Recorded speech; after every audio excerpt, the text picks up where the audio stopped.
Hoy, para profundizar, reconocer y conocer también el actual escenario macroeconómico y el impacto de las recientes tensiones inflacionistas, nos acompaña el economista Daniel Fuentes, que ha sido asesor económico en Moncloa los últimos 3 años, primero como subdirector del Departamento de Asuntos Económicos y posteriormente como director general de Información Económica.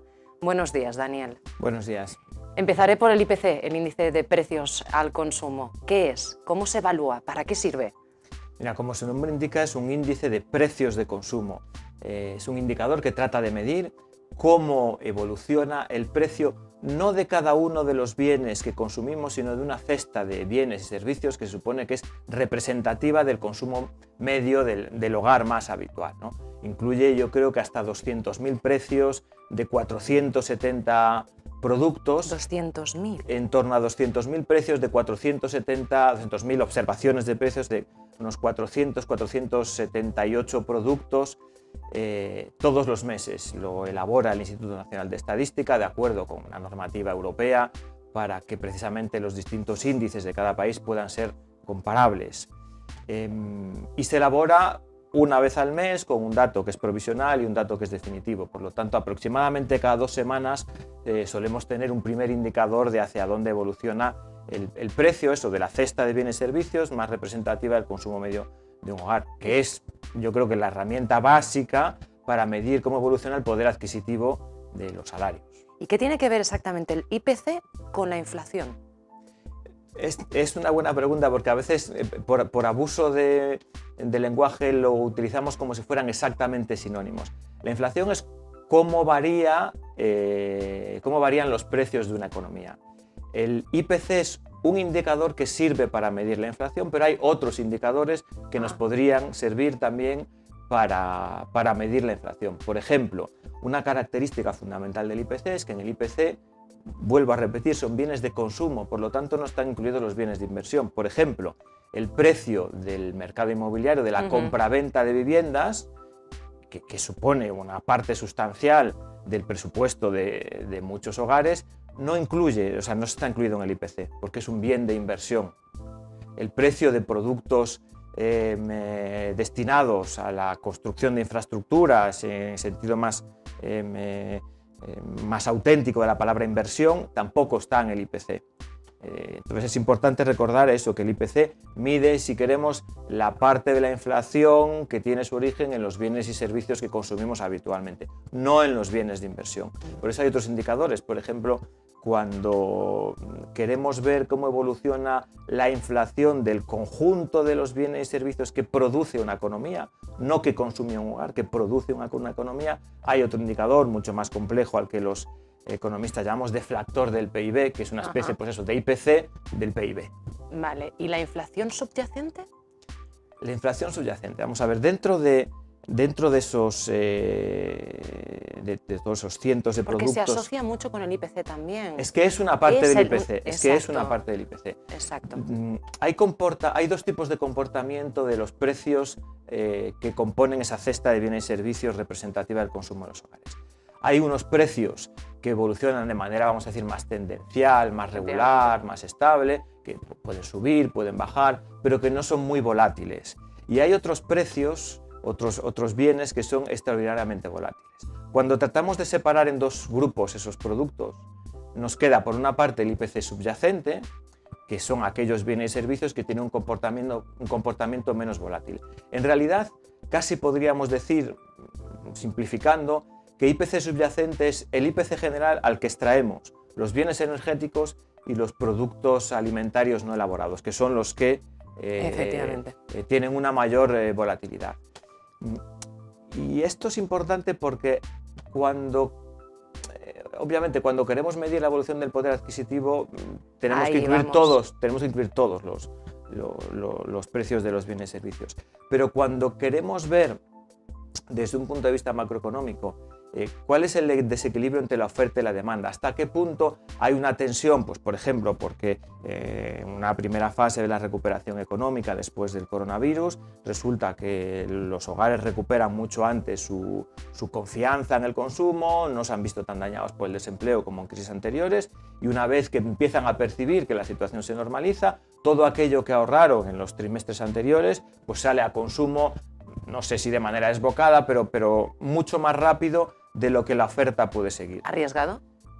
No sé si es Opinión arriesgado. de economista. No sé si es ponderada. arriesgado, pero es cierto que al final hay una parte subjetiva en cómo cada uno de nosotros percibe la marcha de la economía, y esa subjetividad condiciona mucho, pues en este caso, la evolución de los precios, ¿no? Y la recuperación exacto, también, y la recuperación. Entonces, en este caso a lo que me estaba refiriendo es que cuando a la oferta le cuesta seguir la dinámica de la demanda, porque la demanda se recupera de manera más ágil que la oferta, se producen tensiones de precios.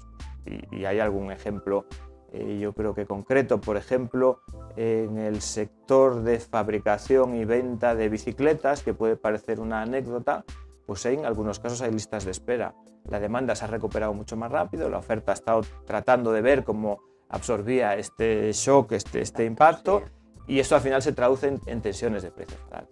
Nos has situado que hay más de un indicador. Eso no todo el mundo supongo que lo reconocía por no ser tan utilizado, ¿no? Sobre todo en la jerga común. De todos los indicadores, ¿cuál es el que más se utiliza para el cálculo de los salarios y por qué? Mira, sin ninguna diferencia es el IPC. Por eso, porque mide el incremento de los precios de bienes que consumimos a diario, un hogar que se supone que es un hogar estadísticamente tipo, ¿no? el que mejor representa el consumo de todos. Hasta tal punto el IPC es el indicador de referencia que el propio Banco Central Europeo, cuando tiene que tomar sus decisiones de qué hace con los tipos de interés, su política monetaria, el indicador de referencia es un IPC, que se llama armonizado, porque trata de armonizar los IPCs de todos los países de la zona euro, pero es un IPC. Y además, que seguramente habréis oído hablar cuando no, es que el objetivo del IPC, del objetivo de inflación del BCE es un 2%. Sí. En realidad se está refiriendo a la inflación subyacente, Vale. no al índice general. Entonces, el Banco Central Europeo entiende que mientras la inflación subyacente, el IPC subyacente, esté por debajo de ese nivel o en torno a ese nivel, pues su política monetaria puede ser, digamos, convencional. Cuando se queda muy corto y no hay tensión de precios y los precios apenas crecen, lo que por una parte, por cierto, podemos pensar que es bueno para el poder adquisitivo, pero en realidad a la larga es malo porque no estimula la actividad económica. Se supone que la inflación óptima pues está eso, en torno al 1,5%, 2%. Son valores que se consideran virtuosos, que son suficientemente significativos para que la iniciativa empresarial tenga incentivos para desarrollar su actividad y que al mismo tiempo, en condiciones normales, no deberían erosionar el poder adquisitivo de los salarios. Una pregunta un poquito incómoda, seguramente. No, seguro que no. ¿Qué hay detrás de esas presiones inflacionistas? Pues mira, hay dos tipos de causas.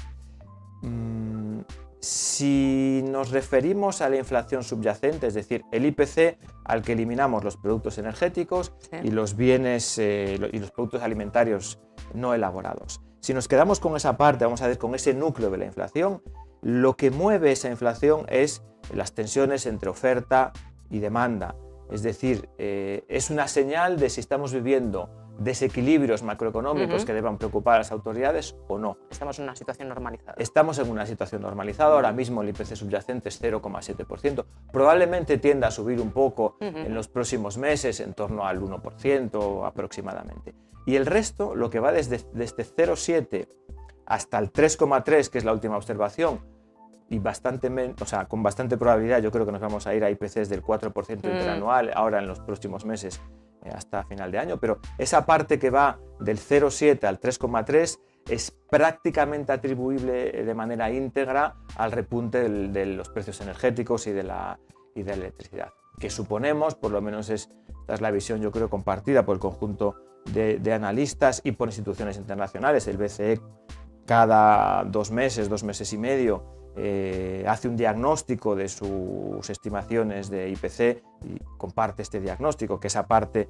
que diferencia la evolución del IPC general de la evolución subyacente ahora mismo es un episodio transitorio de precios energéticos que tiene su origen fundamentalmente en la evolución del precio del gas en los mercados internacionales y otras cuestiones técnicas sobre cómo se elabora los precios, bueno, pero ya nos vamos un poco de... ¿Pero consideras que estamos ante una situación extraordinaria o se han podido vivir situaciones y tensiones similares en el pasado?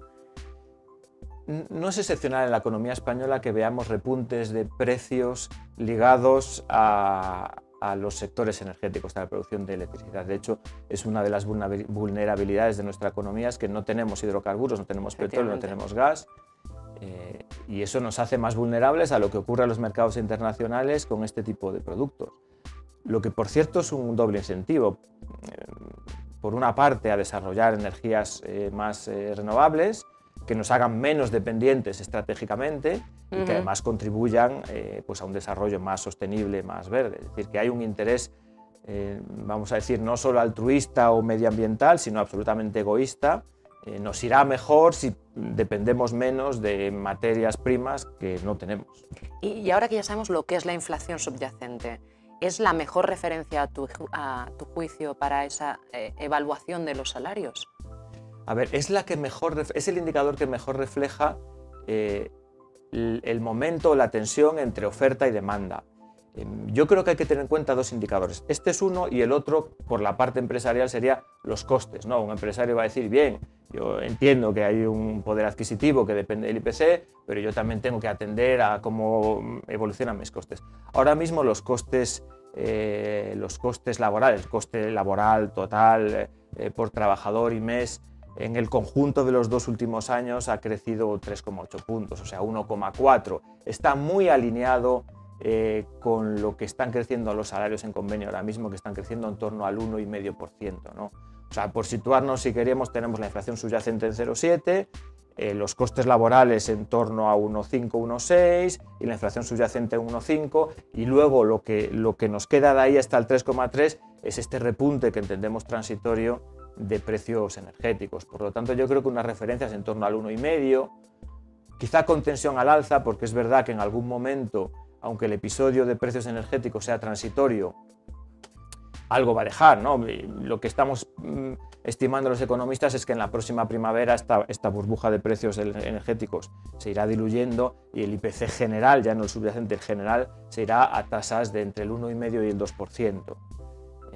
Por lo tanto, yo creo que sigue siendo una buena referencia, valores en torno al 1,5, quizá eso con una tensión un poquito más hacia el 2, pero en esa horquilla, yo creo que en esa horquilla, en las condiciones actuales, se garantiza una asunción de poder adquisitivo razonable y evita sobre todo este miedo que tenemos siempre los economistas de a ver si vamos a entrar en una espiral precios-salarios, ¿no? Que los salarios tiren arriba los precios tiren arriba los salarios y al final se produzca una pérdida de competitividad que acabe deteriorando los intereses tanto de trabajadores y empresarios. Yo creo que no estamos en ese escenario con la información que tenemos actualmente. No es un riesgo mayor que... Escuchándote me veo en la necesidad de acabar con una pregunta, que es que normalmente tiendes a pensar que los datos, los números no tienen mucha cabida a la hora de poder tener una opinión ideológica, ¿no? Una visión ideológica. Me explico, has mencionado al BCE,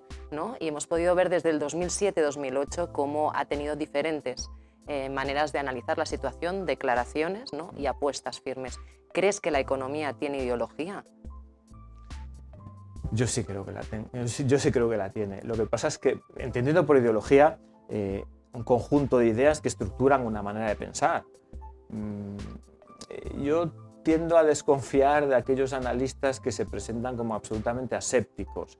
Yo creo que es preferible hablar de honestidad intelectual, y esa honestidad nos la dan los números, nos la dan las cifras, nos dan las buenas referencias, porque nos fijan un marco, un perímetro, es verdad, fuera del cual uno ya no es que sea ideológico, sino que probablemente el calificativo puede ser más, si quieres, sectario o religioso, ¿no? Cuando delimitamos el perímetro, mira, es que el IPC es esto, es que la subyacente es esto, es que históricamente los valores oscilan entre esto y esto, es que la política... Una vez que estamos dentro de ese perímetro, y yo creo que la ideología no solo no hace daño, sino que hace más transparente la toma de decisiones y en fin, pues yo creo que un poco de legitimidad democrática en la toma de decisiones de política económica nunca sobra. Pues muchísimas gracias, Daniel, por tu atención y por esta entrevista tan didáctica que nos ha acercado a la economía. A vosotros, cuando queráis. Muy amable. Vamos.